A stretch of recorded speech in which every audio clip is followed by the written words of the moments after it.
Hello my whiskey friends, welcome once more in Mark's Whiskey Basement here in Belgium for another one of Mark's Whiskey Ramblings. And those of you who remember, I promised in one of the earlier ramblings that one day we would look at Ardbeg. Well, that day has come. Now Ardbeg hardly needs an introduction, of course. It's one of the most popular distilleries in the world at the moment. It is very much hyped and a very much sought after whiskey.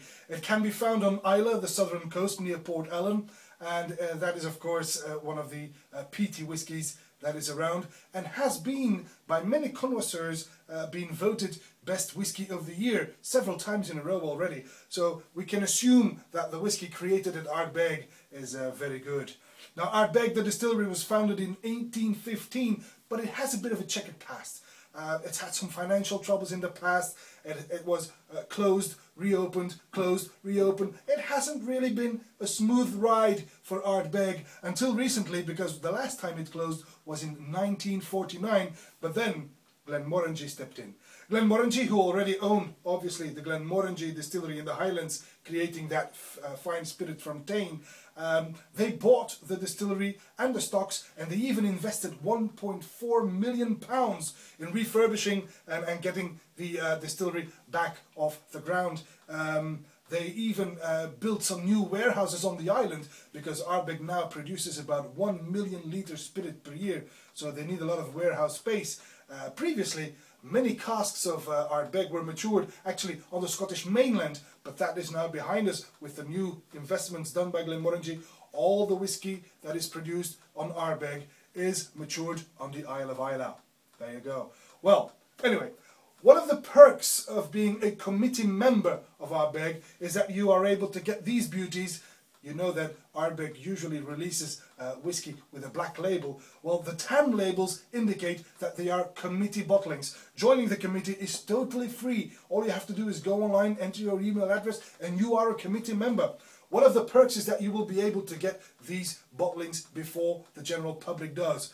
Even worse, or better I should say, is that some of the committee bottlings don't even get a general release afterwards due to the scarcity of what's inside. This one, for example, the Ardbeg Rollercoaster, only about 12,000 bottles, if I remember correctly, were created, but afterwards there was no general release. On the other hand, the newest committee bottling, the Ardbeg Alligator, which was released in 2011, that really did get a general release afterwards with a black label, and that's one you can try for yourself if you're not a committee member yet. Although there may be a slight variation, of course, in the different batches, the different bottlings. Today I would like to conduct a wee bit of experiment, a small experiment only. I would like to make a head-to-head comparison between the Ardbeg Rollercoaster that was released in 2010 for the committee members and this newer Ardbeg Alligator. Now, before we start nosing and tasting, there is a wee bit of explanation that has to come regarding the drams. For example, the Rollercoaster, as said, it was released in 2010. It contains whiskey from 10 different casks, so it's a vatting of 10 casks. All of these casks were post-takeover Glenmorangie stock. So they took over in 97, so the first cask in here is from 1997. On the back label it has a little bit of an explanation. The youngest cask was 2006, obviously, because otherwise it wouldn't be whiskey when they released it in 2009, 2010. Alright, this is bottled at a cask strength of 57.3%. Now, there's no way you can calculate the age. There is no age statement on here. But you can make an educated guess, and then I would say the whiskey, if you make a calculation, would be on average just a little under 8 years old. So it's not as young as I had expected. But well, that's the Rollercoaster. The Alligator is named because it was matured in casks that were very heavily charred. So the inside of the cask is put to flame and it's charred very heavily. And then, you know, the wood is broken open, let me put it that way, which will help the spirit to extract the tannins and the vanillins from the casks. But when you char a cask that heavily, the inside of the wood will resemble the hide of a crocodile, the hide of an alligator, and that's where Ardbeg Alligator gets its name from. This is also non-chill filtered, of course. This is also bottled at a cask strength, but a slightly lower one. This one was 57.3. This one is only 51.2. There. Enough reasoning, enough talk. Time to move on. Let's put these two together, head to head. See what we can come up with. We'll start with the roller coaster. Well, alcohol at first. Peat, obviously. But not as much as I had anticipated, I must say. I get some brine, some sardine pasta. Ever been to Portugal? When you go into a restaurant in Portugal, they will give you a plate, a platter with some bread and some sardine pasta. This is typical of sardine pasta. So sea notes, coastal a little bit. Some iodine, some mercurochrome, you know, the red stuff you put on your kids' knees when they've scraped it playing football. Some hints of smoked bacon. But also some fruity notes like overripe banana.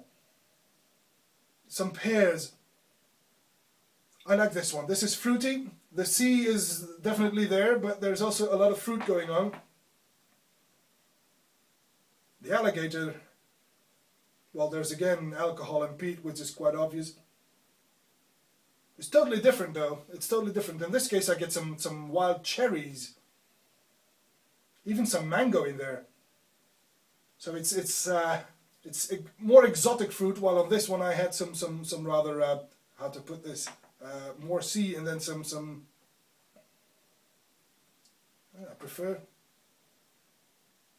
I think the roller coaster is just a tad more expressive than the alligator. Also get some resin, something waxy, candle wax.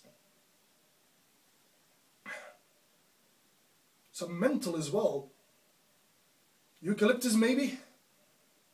It's a bit less expressive than the roller coaster. Definitely. Yeah, it's got. I'm not sure. It's got something of a milky background. I'm not sure if that makes sense, but something creamy, something milky in the background. Well, on the nose, I definitely prefer the roller coaster. Taste-wise, then, the palate.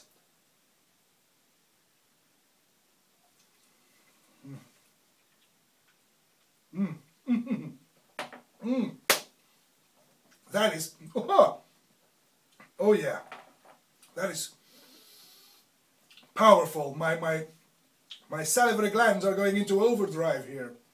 Very powerful. A lot of peat at first, more than expected after the nose, but it's very rough. It's rather, it's very powerful. Very, you know, this is a bit of a beast. It's a bit herbal as well. I'm not sure what wet grasses are definitely there. Aniseed, there's definitely aniseed, but it's very powerful, and I think I will be adding some water to this in a minute. But let's first try the alligator then.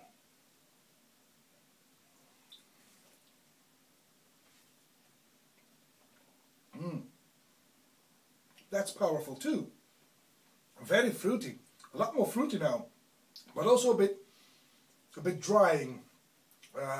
Some woody notes, some charcoal. Well, damn.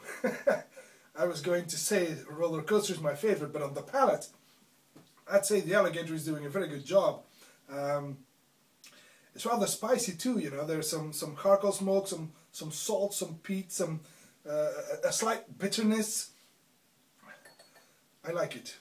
Yeah, the coastal notes on the alligator are less pronounced than on the roller coaster. The coastal notes here are a bit more subdued, a bit more restrained. Let's put some water in both of them then, shall we? And see what we can come up with. This becomes a little more fruity. A little less coastal, more fruit, less coastal. Well, this one brings out more fruit as well, and the milky background is it's gone. Turns to a bit of rubber and plasticine even maybe. But still very inviting.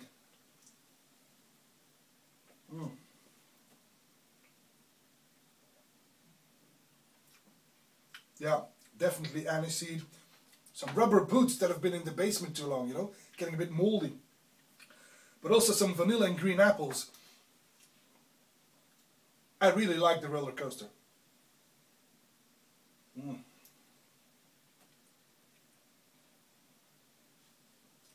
The hardcore is still there, definitely. But, well, there's definitely more fruit. Cherries, for example. I get some cherries here.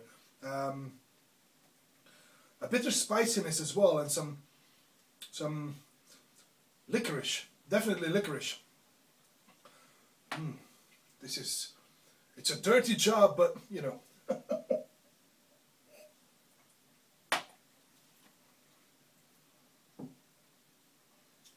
This is really good stuff. This is really very nice.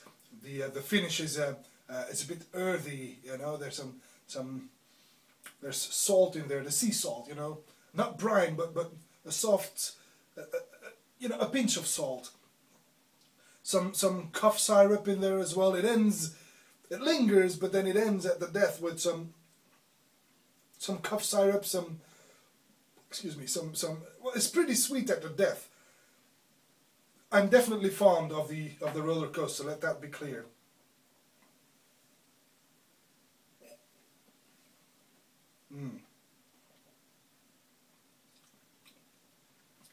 The finish on the Alligator is dry. It's not as long as the roller coaster. It's dry on smoke, spices, and a touch of tar. Well, whatever the case, both are definitely worth investigating. On the nose, I preferred the roller coaster. On the palate, however, they were clearly a match. But on the finish, again, I would have to say roller coaster is more interesting than the Alligator. Now, both are very worthy whiskies. Definitely recommended whiskey. And I'm not sure if you will be able to get hold of the roller coaster. As said, there is no general release, but you can find it at some places, auctions, etc. The Ardbeg Alligator is definitely worth seeking out and giving a try. Ardbeg has been voted best whiskey in the world several times already. Well, these are not my favorite whiskies, not by a long shot, but they are very much worth seeking out. The roller coaster, I'd say, is even better than the standard 10-year-old. The Alligator is not quite there yet, but the standard 10-year-old is mightily good whiskey. So if you can't find one of these, don't worry, the 10-year-old will do just fine. I hope you enjoyed my little head-to-head of the two Ardbeg Committee Bottlings. That's all for this Whiskey Rambling. I hope to see you again real soon. Until then, may the malt be with you. Bye-bye.